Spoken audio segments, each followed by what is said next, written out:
Saudações de Nova Democracia a todos que nos acompanham. Eu me chamo Henrico de Gregório, sou jornalista da Nova Democracia e apresentador do programa A Propósito, e essa é mais uma edição do AND Informa. No programa de hoje, a gente traz 3 notícias centrais. A primeira delas é que informações divulgadas hoje mesmo pelo monopólio de imprensa Folha de São Paulo revelaram que o atual governo, por meio do Ministério da Justiça, foi avisado no dia 5 de janeiro da possibilidade de manifestações violentas e atentados políticos no dia 8 de janeiro, durante a segunda bolsonarada. Esse aviso ele foi dado ao governo por um relatório de inteligência da Força Nacional de Segurança, e ele precedeu outros alertas que foram dados pela Polícia Federal e pela Agência Brasileira de Inteligência, a ABIN, ao governo de Luiz Inácio. Essa revelação ela também vai de encontro frontal com a versão espalhada pelo governo sobre seu papel durante o 8 de janeiro. Em entrevista recente ao jornalista reacionário Reinaldo Azevedo, o ministro da Justiça Flávio Dino, ao traçar uma cronologia do desenvolvimento das manifestações golpistas até a bolsonarada, omitiu o relatório de inteligência que ele recebeu da Força Nacional e também não tocou no ponto de nenhum dos outros alertas dados ao governo pela Polícia Federal e também pela Agência Brasileira de Inteligência. Em vez disso, o ministro afirmou que no dia 5 de janeiro, no mesmo dia que ele recebeu o relatório, ele telefonou ao governador do Distrito Federal e afirmou que a situação do distrito era tranquila, segundo o governador. Por fim, Dino afirmou que só ficou sabendo da ausência da Polícia Militar do Distrito Federal na esplanada dos ministérios no meio da tarde do dia 8 de janeiro, quando ele chegou lá para resolver os seus próprios compromissos.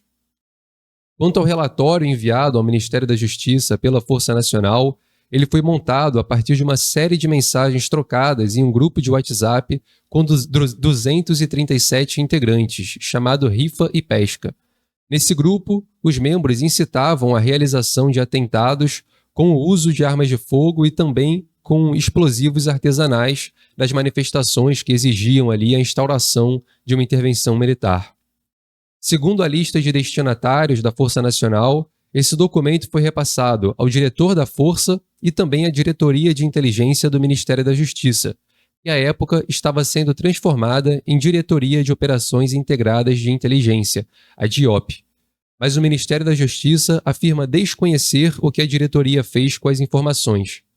O que o Ministério disse em nota foi, abre aspas, pelas informações levantadas, não há registros na DIOP que permitam saber quais providências foram adotadas na então Diretoria de Inteligência a partir da recepção desse relatório.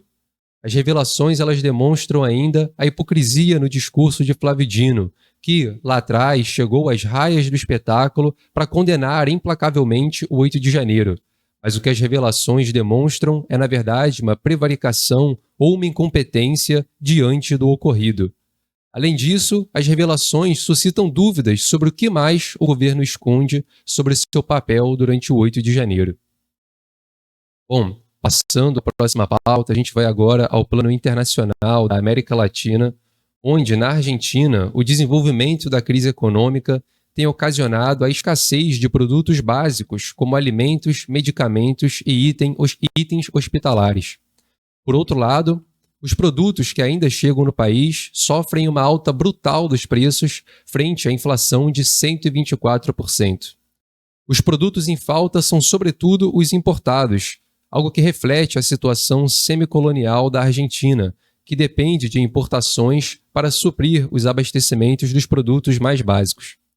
A expressão mais preocupante desse problema é a crescente falta de medicamentos, que decorre das severas dificuldades para se garantir procedimentos médicos como cirurgias, transplantes e até mesmo exames, oferecendo graves riscos de vida às massas populares argentinas. Ademais desse grave desabastecimento, como já falado, o povo argentino vive hoje a maior inflação da história do país, com um marco de 124%. Logo, esses produtos que chegam às prateleiras dos mercados são ainda mais inacessíveis, são completamente inacessíveis a essas massas populares. Um efeito direto disso é a queda no consumo de carne bovina no país. De acordo com uma pesquisa do Instituto Nacional de Estatísticas e Censo da Argentina, o IDEC, o consumo anual de carne por pessoa abaixou de 52 quilos no ano passado para 47 quilos esse ano. Diante dessa situação, o povo argentino vem dando vigorosas respostas na forma de protestos e também centenas de confiscos. Conforme noticiado pela Nova Democracia, o mês de agosto foi marcado pela ocorrência de grandes confiscos a supermercados de todo o país, principalmente na região metropolitana de Buenos Aires. Esses confiscos decorrentes da privação da alimentação básica às massas populares argentinas, tanto pela alta da inflação quanto pelo aumento da pobreza, que já atinge 40% da população, são justamente essa resposta do povo a essa situação e também é um fenômeno em desenvolvimento desde o ano passado, quando trabalhadores realizaram ações similares de confisco em supermercados e também tombamentos de caminhão nas cidades de San Juan e Santa Fé. Houve também, nesse ano, a realização de vigorosos protestos, como uma manifestação no dia 24 de agosto, que bloqueou importantes vias da capital. Essa grave crise ela se desenvolve ainda em meio aos preparativos para a farsa eleitoral no país. No primeiro turno dessa farsa eleitoral, as massas populares demonstraram profundo rechaço às diferentes siglas e candidatos. O índice de boicote eleitoral expressos nos votos nulos e brancos chegou a 36,39%. Esse rechaço é resultado justamente da ineficácia dos diferentes governos, tanto da falsa esquerda quanto da direita tradicional, em resolver as questões mais candentes da Argentina e das massas populares argentinas. A extrema-direita, que agora lidera a disputa eleitoral, já demonstrou que vai continuar com essa mesma velha política de endividamento massivo do país com o Fundo Monetário Internacional, o FMI, e a chamada dolarização da economia, aprofundando, assim, a submissão do país e também a miséria do povo.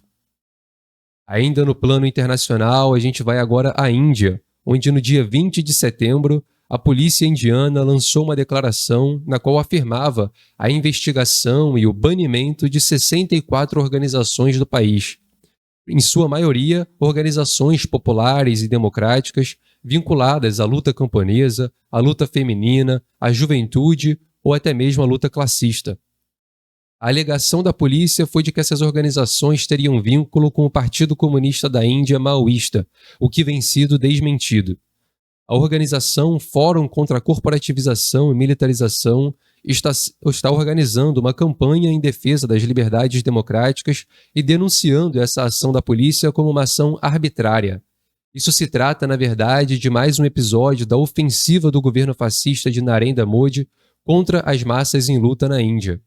Em outubro de 2022, no ano passado, a Frente Popular da Índia, FPI, e suas 8 organizações afiliadas já haviam sido banidas pelo mesmo governo de Narendra Modi, do Partido do Povo Indiano, o BJP. Na ocasião, o BJP e o Modi alegou também que essas organizações democráticas estavam envolvidas em práticas e atividades terroristas e violentas e estabeleciam um reinado de terror e perturbavam a paz do país, e de que essas mesmas eram uma ameaça à segurança nacional. Na ocasião, mais de 100 pessoas foram presas e outras 200 pessoas foram detidas entre os dias 25 e 29 de setembro. Essa é a edição do AND Informa de hoje. A gente vai ficando por aqui. Espero vocês tanto no episódio do AND Informa de amanhã, como no nosso programa ao vivo de quinta-feira às 19 horas.